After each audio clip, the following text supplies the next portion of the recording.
Welcome, and today we're going to be discussing the World's Fair of 1893 in Chicago. Recently, we've been discovering a lot of anomalous things with our history, and I think the real question is, when did this history really begin?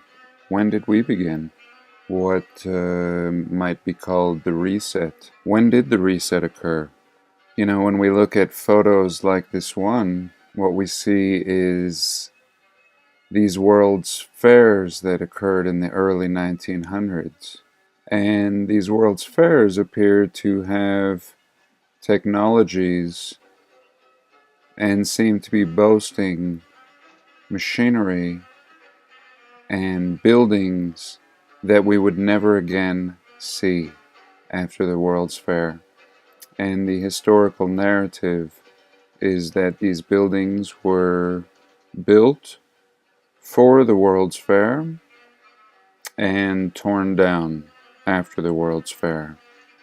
But when we look at a lot of these technologies and, artifacts on display here, what we see is things that have been inherited by the new people. And everything is on display for one last time. And we would see this great expo of all these buildings and technologies, and then everything would disappear. So again, where did all of this come from? If these earliest photographs come from 1850, early 1900s, then we have to ask, is that when things began? Now we can see signs of many resets and many different timelines, but it's almost useless going any further back than our most recent reset period. What happened here? We arrive on the scene to all of this, and never again do we replicate these technologies. And why do we tear these buildings down? I mean, look at this. Are we really to believe that this building was created only for the World's Fair? I mean, did we really have that much money to throw around to build glory in this fashion only to tear it down after a World's Fair? Unbelievable. And now we're going to research the Chicago World's Fair here a bit. And it was held in 1893 to celebrate the 400th anniversary of Christopher Columbus's arrival to the New World. The layout of the Chicago Columbia Exposition was in large part designed by John Wellborn Root and a few other guys. It was the prototype of what he and his colleagues thought a city should be. The color of the material generally used to cover the building's facades gave the fairgrounds its nickname, the White City. Many prominent architects designed its 14 great buildings.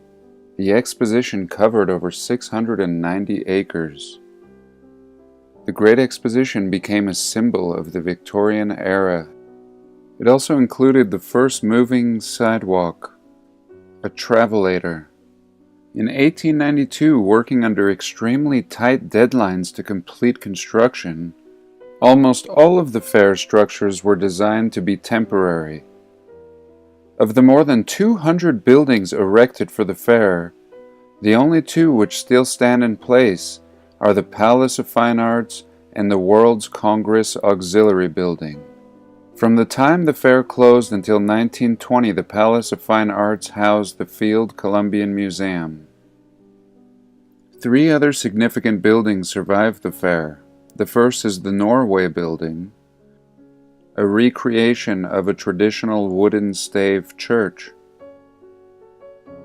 The effort to power the fair with electricity, which became a demonstration piece for Westinghouse, had been developing for many years.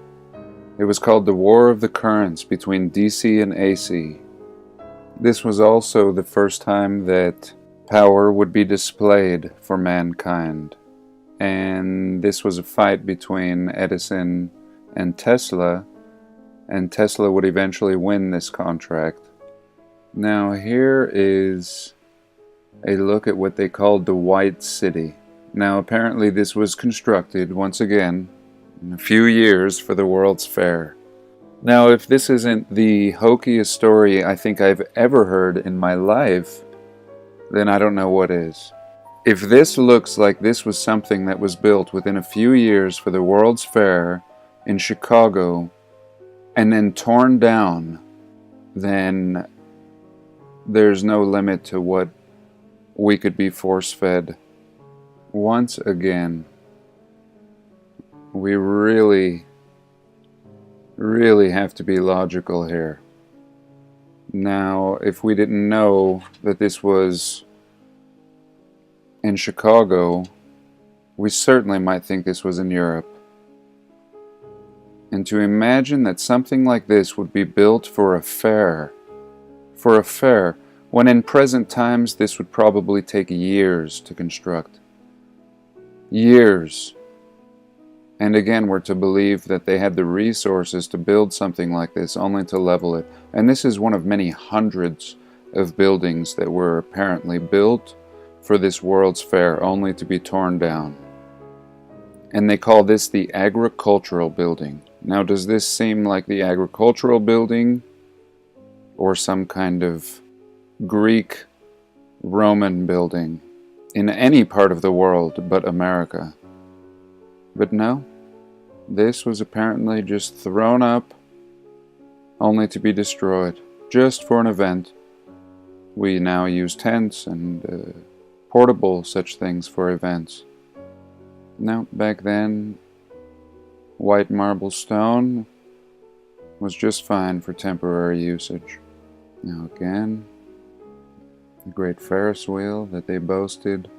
And again, the beginning of electricity. I mean, look at these electric things they're displaying.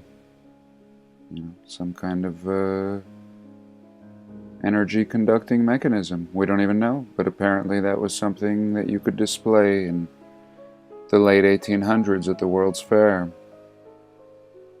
These may have been Tesla's displays. It was the first time he would introduce his motors to the world.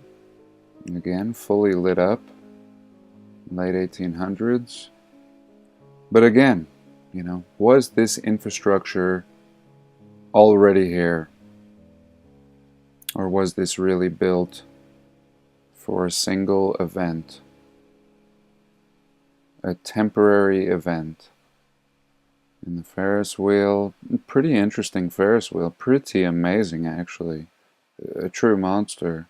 Just like everything back then was glorious. Well, so is this Ferris wheel. Look at this. A little apartment. Each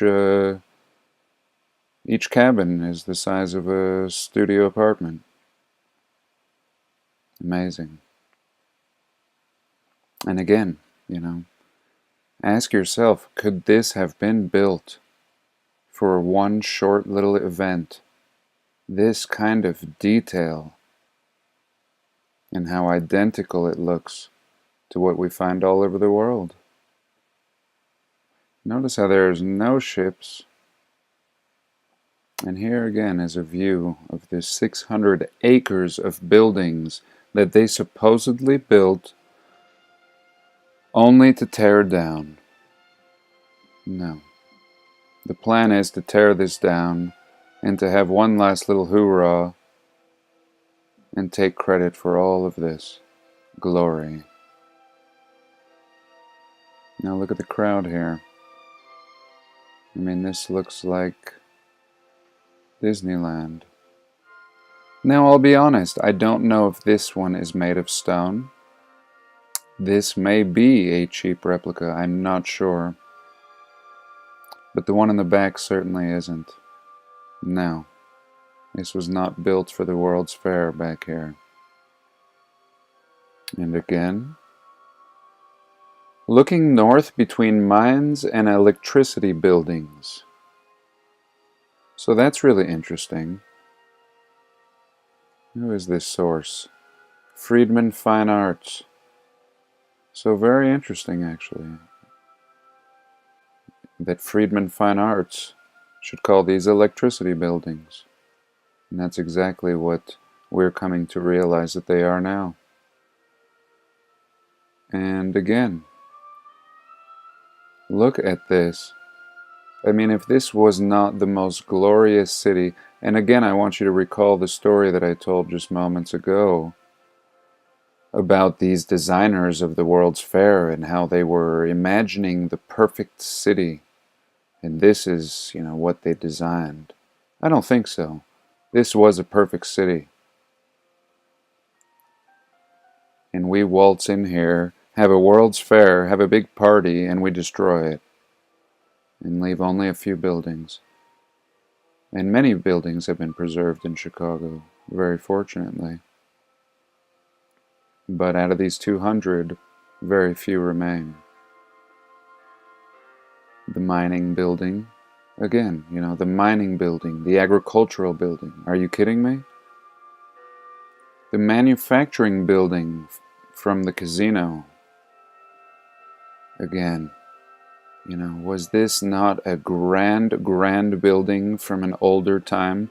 I mean, we're not just talking about laying out buildings here. We're talking about laying out these waterfronts with, these glorious statues in the middle of them. I mean, this is not, something that you do in a year. This is building a city. We're not talking about building a few buildings here. Absolutely amazing. Again, between the manufacturers and the electricity buildings. Look at this. The Golden Door of Transportation Building. I mean, now it's just starting to turn into a slap in the face. I mean, you're going to tell me this is the Transportation Building. I mean, just, every day I think I've seen the most ridiculous thing only to have it replaced by the next most ridiculous thing I've ever experienced. The Transportation Building. And again, to think that this is a crime against humanity to tear a building like this down. I don't care what the story is behind it. And this certainly wasn't built for the World's Fair. This is absolutely amazing. And torn down to hide our past. The Machinery Hall from the Colonnade. Machinery Hall is absolutely glorious. I can't even believe it. I really can't. We've gone backwards. Again, the agricultural building. How could you even conceive of calling this an agricultural building when this is like the Grand Palace?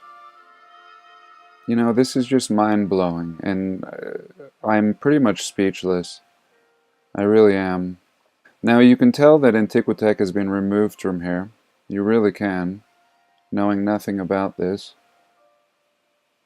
The Woman's Building. This is just something else. This is just the most amazing thing that could have been in America. But some has survived. Absolutely amazing. To think that they had the nerve to tell us that this was built for the World's Fair, as they wiped out our history in front of our very eyes. Well, not in front of ours, in front of the people in the late 1800s and early 1900s, and would continue to do so until, the 1950s, or whenever the historical preservation societies would step in. And I've seen a lot of buildings in Salt Lake City be preserved due to the Historical Society. The World's Fair, 1893. Maybe one of the last great years, at least to witness such things. Yeah, this would have changed everything. If we would have grown up with these preserved buildings around us, we would have viewed the entire world differently. And we would have not thought about Greece and Rome and Turkey as these separate places from us here in North America. No, the whole world would have a unified feel once people realized that there was a one world people building the same style everywhere. So that's it for now. I hope you enjoyed the video. Have a blessed day, and please like, comment, and subscribe.